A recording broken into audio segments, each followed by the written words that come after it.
option. With federal Section 8 funding slashed again this quarter, thousands of families are expected to lose their homes. I have not ate in 5 days. It is the taxpayer's responsibility to... It's honestly crazy to hear people thinking this way. At some point, you have to take responsibility for your own situation instead of constantly blaming everyone else. Anyway, guys, today I found some of the craziest benefit-related videos online, and you definitely won't want to miss a single one. 4 days until I'm officially evicted and out on the streets for a month. All because I decided to come on the World Wide Web and post that I pay $50 in rent in a 2-bedroom in a 10-story building, which I could have kept it to myself, not bragged about it. But I did that.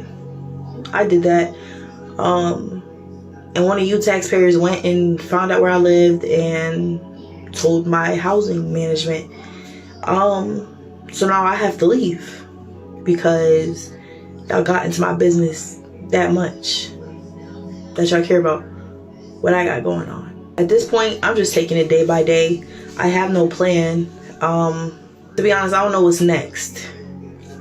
I do know after the month, they already told me that I can go somewhere else. They already have the place, but it's not gonna be ready for 2 months. So I do know that much, that I'm not gonna be on the streets for long. But I'm saying after the 30 days is up, I don't know what I'm doing next. Like, I don't know where. I guess I could sleep in my car for a month, which is super uncomfortable, but I guess you gotta deal with being uncomfortable. That's the consequences of my actions. I think she's starting to realize that bragging about paying only $50 in rent probably wasn't the best idea. It likely upset a lot of people, and as she admitted herself, now she has to deal with the consequences of what she said and did. So, as a taxpayer, I support this video's message. Check this out. Okay, listen up, guys. I have a big update, okay? The process for removing lifelong Section 8 housing recipients has been drafted. So this is what it says. So people will not be allowed to get Section 8 for more than 2 years. Let's go, because in 2 years you should have your shit together. I don't care what nobody say, unless you disabled. October 2025 is when they're supposed to be doing the budget for 2026, so that's only in a couple of months. These rules will be sent to the states.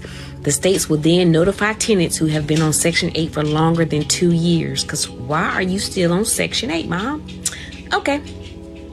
They'll notify you and give you 60 to 90 days, making you aware that the program would end for you in 60 to 90 days. A 60 versus 90-day notice will depend on the state that you live in. Public Housing Authority representatives will be making contact with the people who are currently on Section 8, beginning with who has been on the program the longest, okay? Section 8 will no longer be a lifestyle passed down from generation to generation. Let's go, let's go. That's called get off your ass and go to work. I'm sorry. Or, this is just a thought. Stop having kids that you can't afford to take care of and wanting somebody else in the government to help you take care of your kids, okay? While you get 30-inch bust downs and you get your nails done and your toes done and you going to Miami, you getting BBLs, baby. Get a job, okay? I'm happy. If you ain't happy, that means that you've been sitting on your ass too long. Get your ass up and go get a job, okay? The recruiting office is open. Baby, go get them good benefits, okay? That's just a suggestion. If you don't know where to start with the military, okay? Go to the recruiting office, all right? If you want some benefits for life, because at least you will earn those benefits, okay? So in conclusion, to all of my EBT scammers, you horrible people, your fairy tale has come to an end. The day has come. It's time to get off your lazy ass and go get a job. 2 years is a significant amount of time, and for many people, that should provide an opportunity to improve their situation and look for stable employment. At the end of the day, programs like Section 8 and other benefits are generally intended to provide support during difficult periods rather than serve as a permanent solution. Yeah, Mr. Trump, I don't care nothing about what you and your little side piece, Miss Argentina, got going on, okay? Release my food stamps. I got 8 kids to feed. 4 of us, Mommy. And we the people of America. Can't come first. The baby daddies, 7 of them, they married with their husbands, okay? So leave me alone. Release my food stamps. You took the apple trees, you took the orange trees, you took all the trees, and now I got to be able to afford your expensive food. I need a refund immediately, okay? Unfortunately, there comes a point when you have to rely on your own income to buy food instead of expecting government assistance to cover everything. And the ironic part here is that those bags are from Whole Foods, which is generally considered a more expensive place to shop. So the situation is a little difficult to understand. I have not ate in 5 days. It is the taxpayer's responsibility to feed me. 5 whole days I haven't ate shit. I got over 4,000 fucking followers. And if y'all don't send me shit, I'm blocking all of y'all. I'm blocking all of y'all. Fuck this shit. All right, this has to be one of the strangest requests I've seen. On top of that, she seems to be treating the people following her pretty poorly. Asking strangers for money is already questionable, especially when there are other ways to earn an income. And if those benefits were funded by taxpayers, that makes the situation even more complicated. Prideful that 16-year-old daughter is trying to get my fucking Section 8 and my food stamps taken away. I have 5 kids, okay? And although my 16-year-old isn't my oldest, my son is the oldest. He got the whole, like, he knew what he was supposed to do. He didn't work until he moved out of my house. I have been getting Section 8 forever. I have 5 baby daddies, I have 5 kids, and I don't want to work. I just don't want to work. So I do the minimum so that I can get my Section 8. I have a good, decent house for being on it, and it takes forever to get it. And the only rule in my house is that you can't get a job until you are 18 and out of my house. Well, my daughter is like upset because she wants to get her own job and have her own money because she doesn't like that she wears Goodwill clothes and can't get her hair done and her nails done and can't buy prom dresses and this and that. And then basically I laid it out to her. I said, girl, you're gonna take the roof over all of our heads if you do that and you get a job. And now she just keeps going upon herself and applying for jobs anyways. If I have another income in, I'm also not going to get our almost $2,000 a month in food stamps. She needs to get it together. It's pissing me off. Like, am I a bad person if I kick her out? Because, like, honestly, she should be kicked out if she gets my housing taken away. That's the roof over my head. It's honestly heartbreaking to hear her blaming her children for the situation.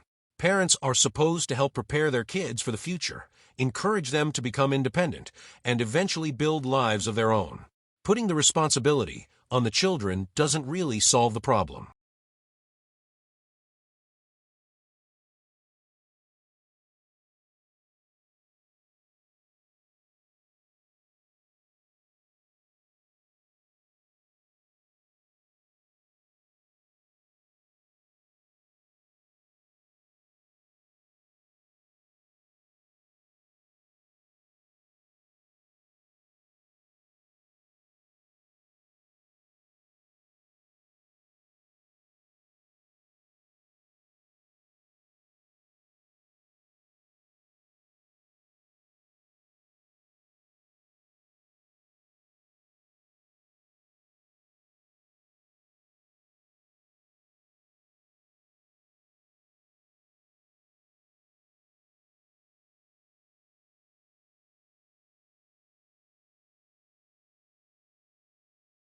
So, apparently, these tenants left the property in terrible condition. What makes the situation even more frustrating is that they apparently couldn't pay their share of just $5 a month for 4 years. That's incredibly disrespectful to the person providing the housing. With Housing Authority? Hey, how you doing, sir? It's Housing Authority name? Yeah. Hey, how you doing? Hey, how you doing? Lee, with Housing Authority. We're here to serve an eviction. I don't know, they said that you people, that you had, 30-day notice, everything. Hold on, sir, please, sir, don't touch him. Sir, listen, everybody calm down. Okay, who is are you, who's this, ma'am? That's my boyfriend. Oh, okay. How you doing? I'm Lee with Housing Authority. I'm good. What's going on? She is currently late on her rent, 3 months behind. Late on my rent. 3 months behind. Yeah, and this is my mover. He's moving things. He's the the one that's part of my team. Hold on. Listen, bro. Listen. Can you tell something? Listen, y'all. Everybody, calm down. Everybody just relax. Well, we calm. He is supposed to be moving things. I ain't getting no letter. I don't know this shit. This ain't that. Listen, bro. Listen, I need everybody to come. Listen, bro. Calm. You need to relax, bro. Listen, you need to calm down.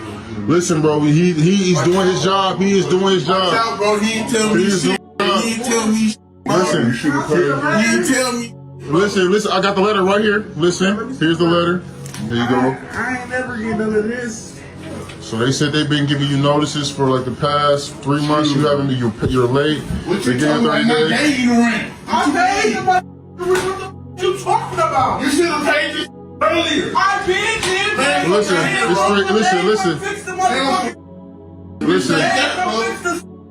Watch out. Listen, bro. Hey, sir, we got. Hold on. We got to call authority. This ain't that, boss. Relax. We got to call authority. This stuff has to go. She has a 30-day notice. This is the day. We're serving the eviction. She didn't go to court. She didn't even show up. Sir. I didn't know nothing about this. That's going on right now. No, you ain't even give me no letter, bro. Y'all just now showing us. Bro, we sent it to. Sir, can you please? So what's going on? Sir, can you calm down? Tell me what's going on, bro. Sir, You ain't can you telling me, bro. You ain't telling me enough information. Hey, call. Listen. This ain't that, boss. Listen, This ain't that. Sir. This ain't that. Tommy, relax. Bro, listen. You need to calm down. Tell this man. Listen, sir. Do your job. Do your job. Listen, sir. That's fine. It's fine. Bro, move that rent instead of them flash screens. Move all this stuff up. Obviously, man. It's fine. Sir. Look at here, bro. Watch out, bro. I got my. Move you. You need to get out. You need to get out. You need to get out. You need to get out. Whatever you gotta do. Get it. I'm moving shit right by the door. Wait. No, you gotta get out this house, sir. You need to go out this house. Everything. So grab. We'll give y'all a couple minutes to grab whatever you're gonna get. I'm sure this family received multiple eviction notices, letters, and complaints before things reached this point. They were even served with court documents, yet she still chose not to show up. At that stage, if the rent isn't being paid and the legal process has already started, there isn't much the landlord can do. Our lady just received 10 years for lying on her Section 8 application. Lied. Now, don't ask me how she did it, but she was on Section 8 for 3 years before they caught on to her. This woman done got 10 years. Now, imagine lying to provide a stable environment for your kids. Just to provide a stable environment for your kids. And now, you can't even be a part of your kid's life. Y'all, I think more people should be disciplined for lying on paper. Stop putting yourself in situations where you have to be taken away from your kids. It's like people was going to go get them stimulus checks. It's like people was going to go get lying on a food stamp application. That's a federal crime. Lady, you lied on your Section 8 application in order to get a place to live, and now you have to go spend 10 years of your life in federal prison? Y'all, this is heartbreaking, man. It's too many women out here, man, single as it is, and the fathers is absent. Y'all let me know what y'all think about this. Lying on these applications is especially serious because it can take housing away from someone who genuinely needs it. Section 8 assistance is limited, and many people who qualify can spend years waiting for housing support. That's why abusing the system can have a real impact on families who are actually struggling. God forbid these SNAP recipients actually have to contribute to society. Play the clip. I don't think it's fair that he do that, but... And you were saying you think it's going to hurt a lot of people? Oh, yeah, definitely. Definitely it's going to hurt a lot of people. Because you never know, you know what? Especially now that we're in the holidays and everybody wants to have a good dinner and everything. And if you don't give it to them, it's going to be really hard. It's very sudden, and it will affect people negatively really quickly. So, and a lot of people don't have the resources.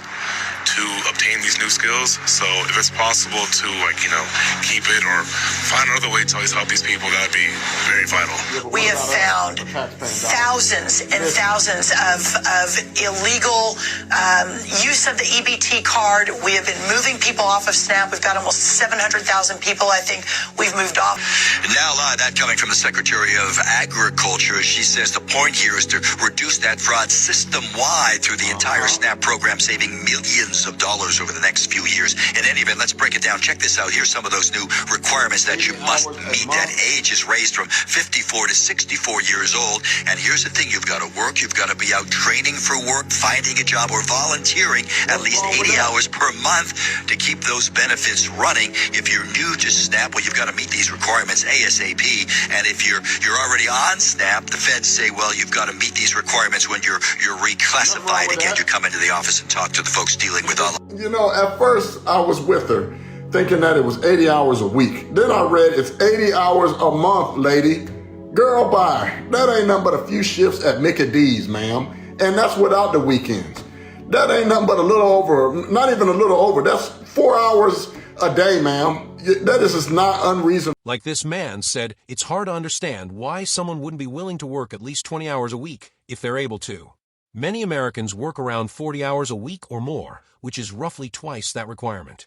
So for someone who is capable of working, finding employment can be an important step toward becoming financially independent. Wow, this is a big one. Big changes are happening to Section 8 housing this fall, and it can affect millions of families nationwide. The 2026 budget proposal kicks in October 1st, 2025, and they're reducing the HUD budget by $33 billion. That's 44% less funds that would go towards Section 8 and rental assistance. They're moving the funds to the state block grant program, which is going to have $26.7 billion less than they do today. That means the states would be responsible for the rest for Section 8. And the big one, the 2-year cap on assistance. That means after 2 years, if you are an able-bodied, you cannot get Section 8 assistance anymore. Some people think this is unfair because it's not giving enough time for people to get back on their feet, and some people think it's time for this to end already. Let me know in the comments below, should there be more time? Honestly, even 2 years of assistance can be a significant amount of time.